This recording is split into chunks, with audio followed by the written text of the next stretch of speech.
at Eagles camp with Lane Johnson, their fabulous right tackle. So, Lane, I've got to ask you a question that might enrage you, Yeah. but I think I'm correct in saying you have not given up a sack in 3 years. And you are well regarded as one of the or the best tackle in the NFL. And I just saw a player poll come out that said you're the 41st best player in the NFL. When you see something like that, or you say, hey, that's kind of cool, they rank me pretty high? Or does steam come out of you saying, do you watch the games?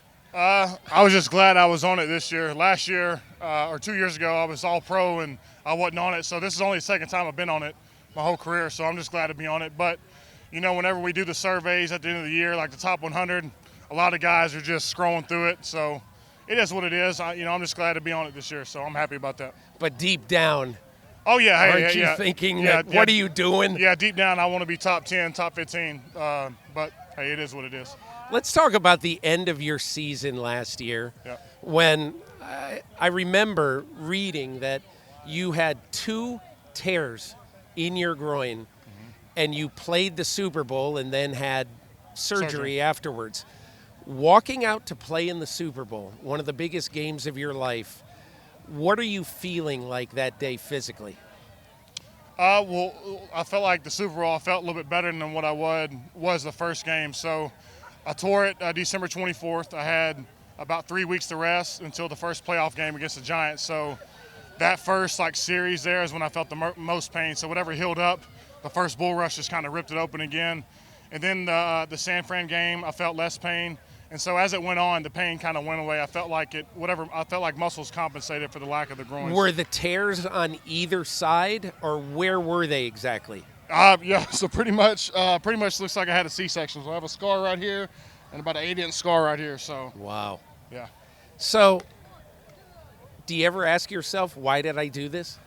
Well, I knew we had a team that was capable of making a push in the playoffs. So that was my reason. And, I'm getting older, and it's like I don't have nothing to lose. So, but no, I knew we had a really good team, and, I didn't want to leave my young guys out there with Bosa and those guys. So You played on a very slippery field in Phoenix. Did Yeah. that affect how you played? Well, usually I don't ever change my cleats. So after the first series, I could feel the traction was a little bit iffy. And so after that, when I got my studs, I didn't really have an issue. But to anybody out there, kind of felt like you're on a golf course with cleats on, so you could rip it up pretty easy. But, after I changed cleats, I didn't have any trouble. After you had surgery, I'm wondering, what did the doctor say to you after he did that surgery? Say anything to you? He was scratching his head, asking me how I did it.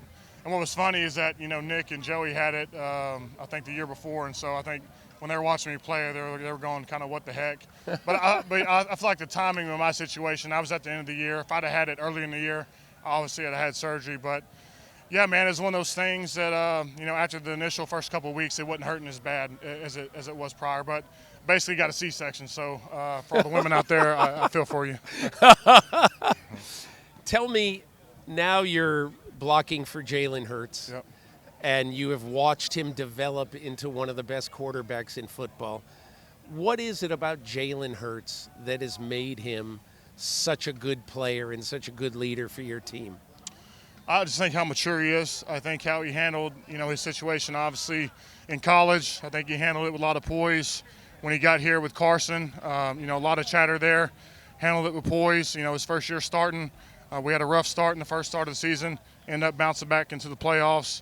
And then last year you saw him kind of ascend into the player that he's become. So I just feel like, he's an old soul at heart. So, but just how he works and how he commands the team is very impressive. And he's done it from the get-go. You have been a little bit of the face of NFL players and athletes in general seeking help for the mental side of their being.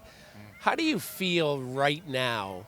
And do you still have to have therapy, and do you still have to sort of address that part of your life in order to have this life? Yeah, I feel like I'm in a great spot now. I wish I would have took initiative earlier in my career, because all this really started for me in college, and I had a lot of adversity the beginning of my career. But yeah, I mean, for me, I feel like focusing on the mental side of the game makes it so much better. When you get stuff right off the field, it helps stuff on the field. But really, you know, the mind is a muscle, and you got to train it just like anything you do in the gym. So with consistency in that, you kind of got to rewire your brain. You got to learn how to focus. You have to eliminate distractions. And so for me, it was about eliminating the distractions, learning how to focus, and making the priorities of my life number one, and blocking out everything after that. If there's a high school or college player in any sport who's watching this right now and who feels tremendous anxiety in life and in sports, what do you say to him? That's what I felt. I felt doom. I felt like there was no hope. I was obviously embarrassed, and so I didn't talk to anybody for a long time. And what I found out, that was the worst case scenario. I suffered in silence for 2 or 3 years of my college life until I went to my roommate and told him what I was going through. And then he told me what he was going through. So what you realize is that you have a lot more in common with everybody.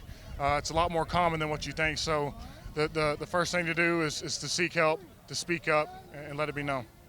Lane Johnson, good luck this year. Thanks a lot. Thank you. Hi, I'm Mike Tirico, and thanks for watching. Make sure to hit subscribe for the latest news and highlights from NBC Sports.